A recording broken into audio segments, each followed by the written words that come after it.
What do I need to do before hiring staff is what we're talking about today in the eCentral Business Show. I'm joined by Robert King from Xperion, our resident expert accountant. Now we're going to talk about some HR type things right now, aren't we? What to do before hiring staff. Yeah. But you've got an opinion about this. Look, I don't think it's my opinion, it's my client's opinion. They all think that, well, I shouldn't say all, but most of them think that hiring staff is probably the bane of their existence. There's a lot of complexity around hiring staff and the rules and regulations. Unfortunately, the government doesn't make it easy for small business owners when it comes to hiring and firing staff.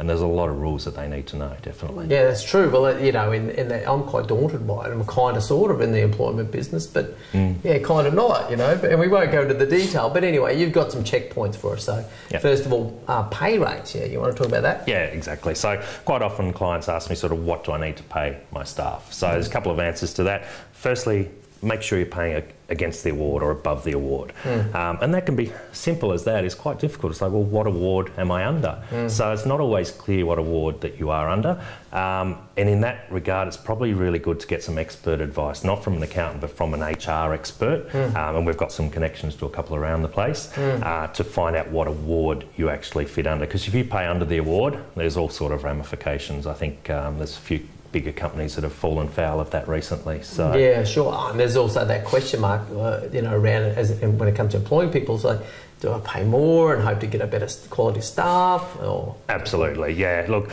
an award probably works for, I suppose, industries like cafes and that sort of things, where you pay they pay the bare minimum. But if you really want to attract and keep good staff, you've got to start paying above the award. And not only above the award, but start looking at what everyone else is paying. So if you've got competitors down the road, and as an accountant, I do exactly the same. I say, if I'm going to take on a new staff member, what can they get paid elsewhere? Because if I want to keep and retain that person, I need to be paying at least that as my base level. And not only your wage, you've got to think about other ways to pay and incentivise them. So it could be a bonus structure scheme. I know companies that give holidays to staff. It could be a car or things like that. So you've got to constantly think of ways to be creative in how you pay people. What I quite often say is, what do they want? They might not want cash as an extra wage. They might want extra holidays. They might want to take their birthday off. Ask them what they want. Give it to them. Yeah, sure. Yeah, no, birthdays, that's a wonderful thought. But how about tax and withholding tax? Because that's another daunting element of making that leap towards... Yeah. Look, I've talked obviously about Xero before, and Xero has a really good function in there that automatically calculates how much tax you need to withhold. But before Xero can do that, you've got to find out stuff about your staff. So it's like, are they going to claim the tax-free threshold? Do they entitled to any rebates? Do they have a HEX or a help debt or anything like that?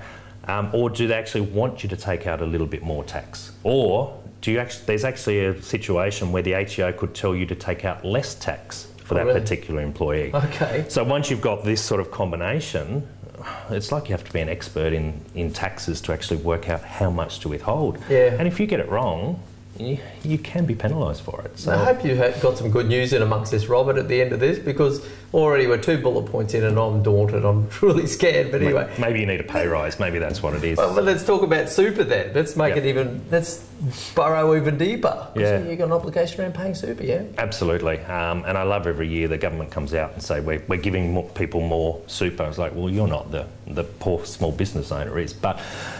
Super is one of those things where it seems easy on the surface. You've got to pay your statutory minimum every year. But again, there could be complications in there. They might want you to take out more super, for example. There could be questions about whether super is payable on things like overtime or travel allowance or all these little bits and pieces, laundry allowances, all those sorts of things. You've got to work out whether super is payable on top of those things as well as their normal wage as well. So, so not only that, sorry to interrupt there, but SuperStream is a good example. Once you've paid it, you've then got to report it to the tax office as well. So there's a lot of reporting obligations around it as well. And that all comes into the conversation about awards and knowing what people's awards and what hours they're allowed to work. And yeah. So awards, we talked about making sure you pay the minimum to start with, but quite often we find clients will be paying the minimum, but then the awards change. And or not only the awards change, but that particular person goes from a different rate within the award because they get a new qualification, or they have their birthday, or those sorts of things, so they move within an award itself. So again, it's something that you really need to be on top of as a small business owner. We're getting close to the end, are we yet, Rob? How about leave entitlements? Let's talk about that. Yeah, look, and again, leave should be fairly straightforward. A lot of our clients know they have to pay leave, so obviously sick leave, annual leave, that sort of thing, but they don't know how to keep track of it. And again, Xero keeps track of it, but if you don't know how Xero keeps track of it, then you're not going to do it properly. And we've got plenty of examples where clients just aren't using Xero to its full potential when it comes to leave. So, okay. And then OH&S. Yeah. Again, another topic altogether. OH&S is a tricky one. It's something that I leave to the experts, the OH&S experts out there, and if the client ever has any issues with that, we get the experts in because, again, if you don't get it right, there's some pretty bad consequences. Okay, so what's the good news at the end of this, and how does Xperion play a role in this, Rob? I'm trying to take out a good news from it. I think if there is any good news, it's come and speak to us. We can help you with the Xero side of things. If we can't help you, we'll lead you in the directions of other experts who can help you. So that's where we take it. I guess that's just that nice kind of thing we have about our relationship with the accountant. You guys are recognised as being the experts in your field and qualified and trusted advisors. Yeah, you're at the top of the pile in that regard, aren't you? So that's the thing. You sit down with Robert King from Xperion or one of your team, then that's going to lead you towards the right answers if you don't have them yourself. Yeah, exactly. And I've always said that you don't need to know the answer to everything, but you need to know where to find the answer. And as an accountant, I see that as my role. Clients come to me as the first port of call. If I can't answer their question, I've got to lead them to someone who can. So that's our job. Sure.